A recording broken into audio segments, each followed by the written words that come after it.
So yes, we're very excited to have this small but mighty panel today to talk about industry's role in the energy transition. It's really refreshing to no longer have to have conversations about, will we get to net zero? I know not everyone might be aligned on that, but at least in this room, there's an agreement that, we will get to net zero. The question is how and what are different people's responsibilities and roles. So we know that industry is really central to the consumer experience. For a lot of consumers, retailers are really, the front line of the energy transition. And networks and generators, while they might be a little bit less visible, they're still really important in shaping the consumer experience of affordability and reliability. So on the panel with me today, I've got Dominique Vandenberg, just going to look down at my notes to make sure I'm getting this all right, the Chief Executive of Energy Networks Australia. ENA is the national industry body that represents transmission and distribution electricity networks and also gas networks. She's had a very impressive international career working across Shell and AGL and yet recently taking on this role at ENA. I've also got Mark Collette, Chief Executive Officer of Energy Australia, a stunning 23 years at Energy Australia, working across lots of different parts of the business, including Chief Customer Officer, Sustainability, and Policy. So I'm sure you'll be able to give us some real insider insight into how EA is thinking about industry's role. All right, so we'll start with quite a broad question for you, Mark. Energy Australia is both a generator and a retailer. I'm sure you've seen Energy Australia's role change significantly in your time there. How are you currently thinking about your role for consumers in a net zero market? Thanks, Lottie. Great to be back at the Foresighting Forum.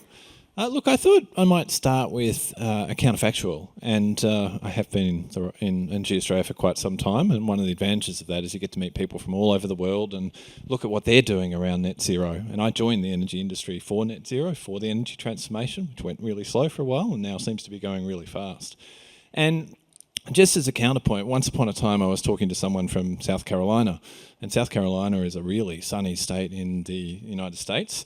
And at the time, solar was starting to grow, and I said, "Oh, okay. So how's solar in South Carolina?" And the government sort of controlled person I was talking to said, "Oh, well, we're not doing solar. Solar's unstable. Solar's bad. We can't do solar in somewhere like South Carolina. It'll just destabilise the grid." And it was like, really? We're doing it, and we haven't had that problem at that stage. We've got stability and other things to work through now. But it just tells you that the model by which you face net zero as a country has a lot to do with how well you go about it. And for all of the trials and tribulations of the energy transition in Australia, Australia is going really fast. Lots of countries look to Australia and saying, well, what's going on with consumers? What's going on with generation? What's going on with transmission? How are you actually making this work? Because we're one of the fastest people moving towards a 100% renewable grid, and at times we've even done it in places like South Australia. So in that context, we are in a market that is heavily regulated by government. Energy Australia is a gentailer, so yes, we're a retailer and generator, and there's a couple of things I'd highlight as about our role in a net zero, in an energy system transitioning to net zero. And firstly, it's all about dealing with customers. Customers are confused. When you do the research, terms like net zero and energy transition, which I think everyone in this room will understand, do you know what the energy transition means? Depending on the research, you'll get maybe 20 or 30% of the people who know what that is and know what that means. And off the back of that, then a lot of conversations flow from the assumption that customers know what net zero and energy transition actually is. By and large, customers are more in the affordability part of the energy transition rather than the sustainable. Every customer is a bit different, but law of large numbers, most of them are interested in, should I get a solar panel, or what's the best product and plan that you can offer? And this is where retailers like Energy Australia have a big role to play about giving the best products that can make the most of what is coming through in the energy transition, and also when customers ask us how the system works, giving them answers. So something like, and it's always a trade-off. And so some customers might say, well, should I put a solar panel on my roof? And that's not an easy question. It sounds like an easy question. It's not necessarily an easy question. Somewhere like Queensland, it's much better to put a solar panel on your roof than somewhere like Victoria. And the reason for that is winter. It's sunny in Queensland. If you put a solar panel on your roof, the benefits you're going to get on just that alone are going to be much bigger in Queensland than in Victoria. But customers don't get that. If you ask them in Victoria, they'll say, I put a solar panel on my roof, I won't pay energy bills anymore. Not quite true. You'll have a good experience in summer, you'll have a less good experience in winter. And part of what retailers do is we bring this to life. And the job, which is a hard job, is to bring it to life for a whole bunch of people who don't understand what's going on and why it's all changing. And then the other part of that, the bit that's a bit behind the veil, is the generation side of the gentailing, and particularly the investment side. We, every day and every investment that we make, we're doing that trade-off between different types of technologies. Yes, we're on a path to net zero. The way we do it really matters. One of the things about the gentailers is that we don't start from a, here's the best answer. We're not a wind company. If you start as a wind company, it's often wind is the best answer. We're not a solar company. You start at solar's the best answer. Same with batteries, same with gas-fired generation. We start with what is the best thing we can do to invest in to make this work as best as possible, knowing that we will ultimately be able to sell best to customers when we've got the most affordable version of net zero. So it's really those two things that I see are the core of our role. It's actually interacting with customers and finding the best products that work for them through this, and then investing in things that get them the best possible outcome. Thanks, Mark. And Dom, over to you. I guess, we've been hearing a lot about the changing role of networks in the energy market. There's a lot of conversations about where should networks play. Are there, contestable services? Are networks still a natural monopoly? All of those sorts of pretty, small questions, if you ask me. How are you seeing the role of networks changing, and where are we going, do you think? Good morning, everyone. And if I lose my voice, Mark, I give you authority to speak on our behalf. When I was thinking about this one, it's a boring answer to start with, but it's actually got so much complexity there. When we talk about the energy trilemma, everyone goes, yeah, whatever. It is really important from an energy perspective to put this into context, right? And so, especially from a network perspective, reliability is non-negotiable. We just have to build to the standard where Australians expect lights on.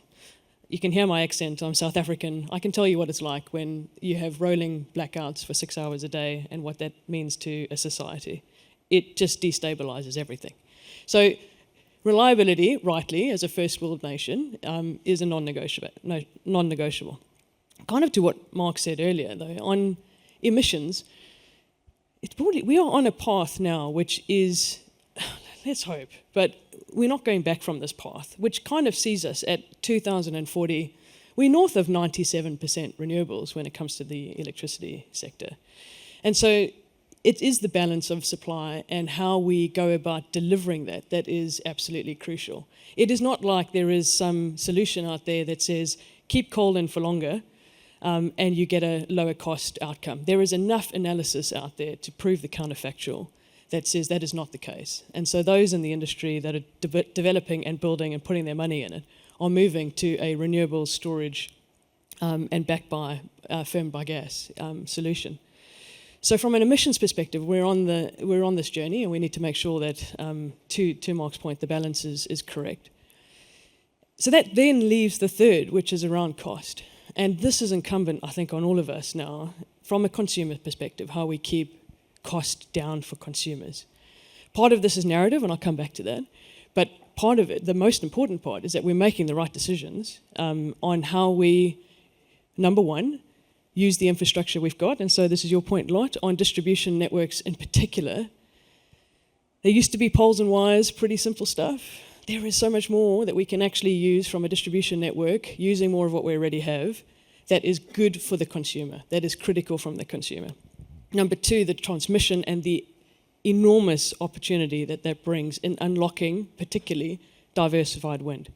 And so the transmission, especially in the central hub of the NEM, we've done analysis that just shows it is absolutely crucial to putting downward pressure on customer bills if you can bring in that diversified wind that's not correlated to itself and definitely not correlated to solar. And then the third thing is getting gas into the southern markets and the crucial role that that puts on bringing downward pressure onto wholesale price. Those three major elements and the role that networks and the broader industry play in unlocking those opportunities puts downward pressure on cost.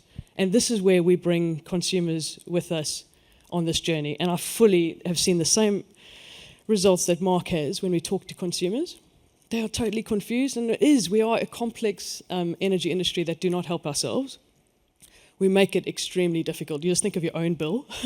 We make it extremely difficult to actually understand what's going on, and many customers don't really want to know the ins and outs of these complexities. So as an industry, what we need to do is not make this even more confusing to consumers. And so traditionally, networks haven't had a role at consumer-facing. I do think, though, there's a broader need for the whole industry to be talking nice and clearly on the transition, the facts as to what we're actually seeing, and do this in a much more concerted way. Yeah, so I think that strongly comes out in our survey as well. Energy Consumers Australia does a 6-monthly survey of consumers, and we also see that a lot of consumers don't understand their own role in the transition, and there's sort of that lack of clarity about where we're going. I want to touch on things both of you mentioned in terms of, there is an excess of solar in the grid during the day, and then we also have, this challenge of trying to bring costs down. I think one of the solutions where, distribution network service providers are starting to play is in community batteries, both, as a way to kind of soak up that excess solar during the day and, kind of give access to that solar to communities who may not be able to afford to put a battery in their home themselves. I'm wondering, Dom, as more DNSPs, start to play in this space of community batteries, what are you seeing here? What are we learning, I guess, from the few trials that are happening? And is this something that you foresee continuing, through to 2050 and beyond? One of the greatest opportunities we can do for consumers is solar, batteries, EVs. Tons of us have done analysis, all saying pretty similar things here, that the consumer that can afford to do this and does it has enormous benefits, right?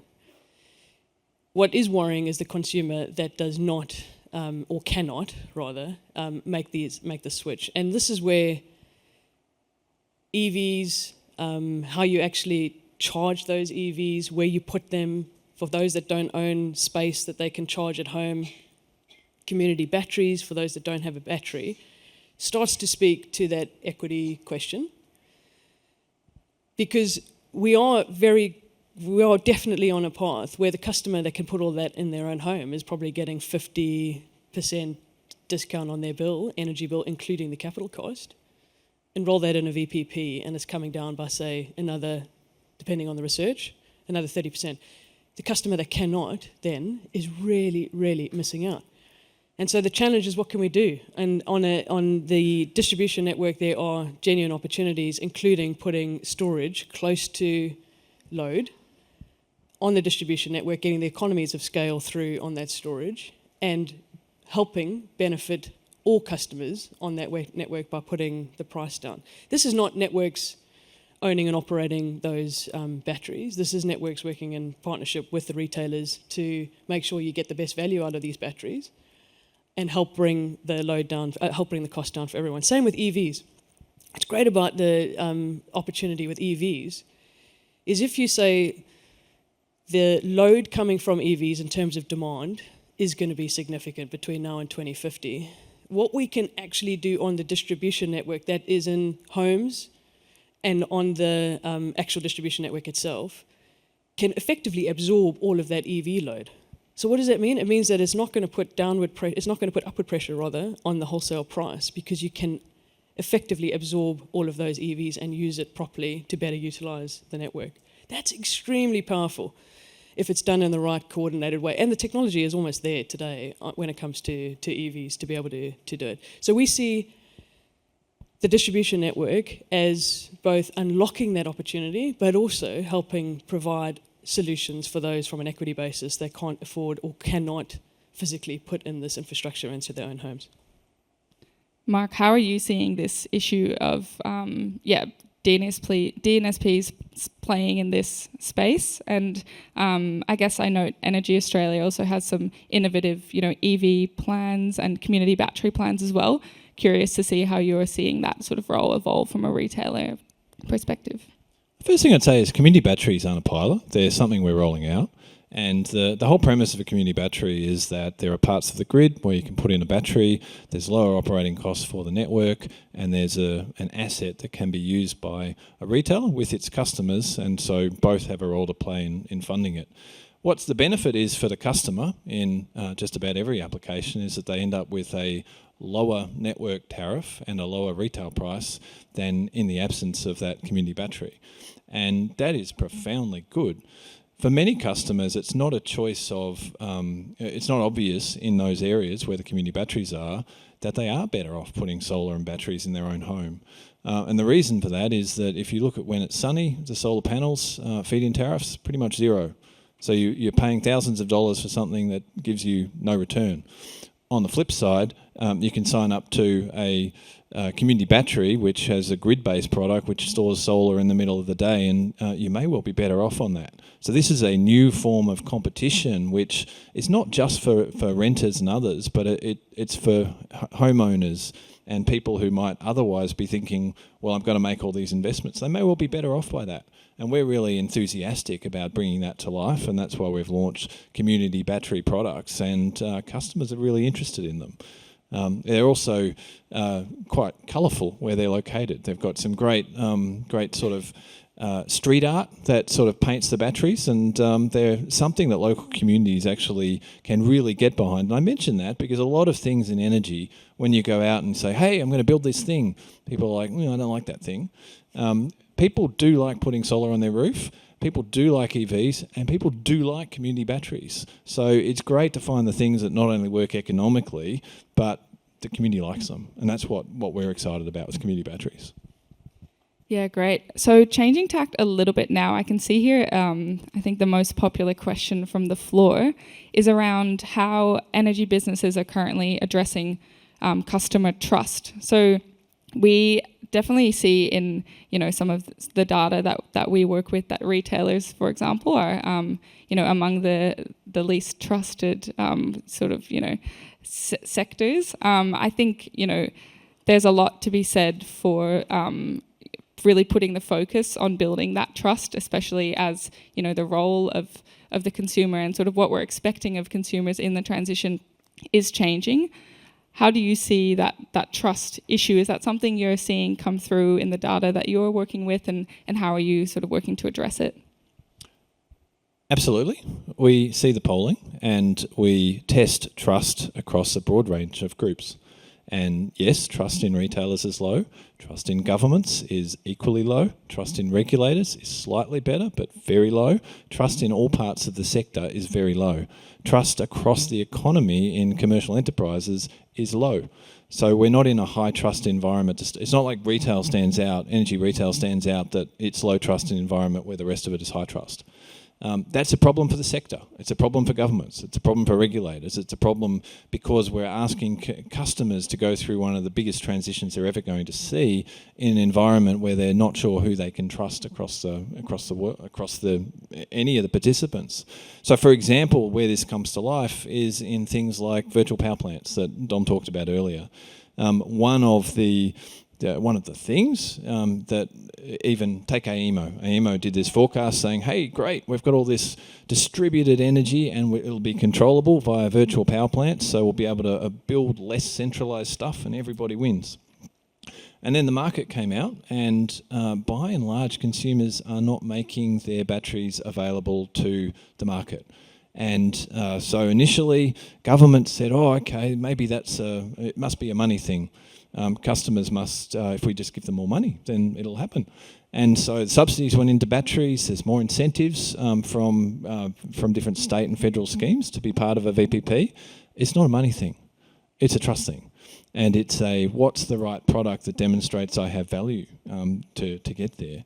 That's the problem that retailers have to solve. I do think it is a product and show value. And the reason I say that is because if you ask people, what do you think of a bank? They'll often say, I don't trust the bank. And then you say, well, do you put your money in the bank? And they say, absolutely. So we get the right products and we get the right structures and can demonstrate the value to customers and don't just say, hey, trust us, it all comes out in the wash. Then we'll get the right outcome. And that's the way we see trust and the job ahead. I do think on this one, though, is also a broader societal issue. And, unfortunately, energy is right in the crosshairs of the political debate. And so we do need to do exactly what Mark's saying. We need to, as an industry, be talking much more coherently about the transition, what's happening, how this impacts customers. That's on us to be more coherent. But there's also eyes wide open in how weaponized this can become. And the same research is just showing how sophisticated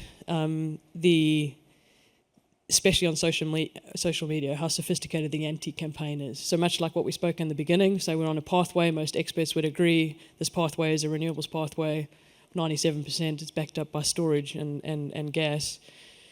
The sentiment that's out there to try and destabilise this has got nothing to do with the actual physics of the energy system. It has got to do with some pretty horrible stuff, and I think that's the challenge for us too. We've got to be eyes wide open to that, is that the anti-movement is and has been more active and more sophisticated for some time. And so we really do need to, as an industry, be alive to the fact that not only are consumers not getting clarity on how these products work for them, but they're also hearing this that background noise here on all the reasons that should not trust, and some of it is just outright misinformation and disinformation. We're right in the middle of that. So as maybe just the last question before we wrap up, I'm curious to know from an industry perspective, I guess, what knowledge you would impart on the policy and regulatory people in the room today. I think there's a question from the audience about whether the current regulatory regime is still fit for purpose. Maybe if you had a magic wand and you could change one thing, or make sure the policy and reg folks in the room take away one thing from an industry perspective, what would that be? I'll go with two. The first, rather than one, let's do two. So the first one is just the current regulatory framework is prescriptive. And Brendan, I know we'll talk later just about more sort of consumer duty type regulation. I think we're in the space where that's a better approach. We have thousands of things that we need to comply with. We spend tens of millions of dollars a year on just building compliance engines, and that means that we're not doing innovation in the way that we'd like to. We'd much rather say, right, here's the way, here's how a duty comes to life in a way that we could innovate and do the duty at the same time, rather than have to do all this stuff and then innovate in that little time we've got left over. That's the first one. And the second one is really use the market. At the moment, won't go into all the detail, but the Nelson Review put forward, here's a way to use the market to actually drive investment. We need to do that.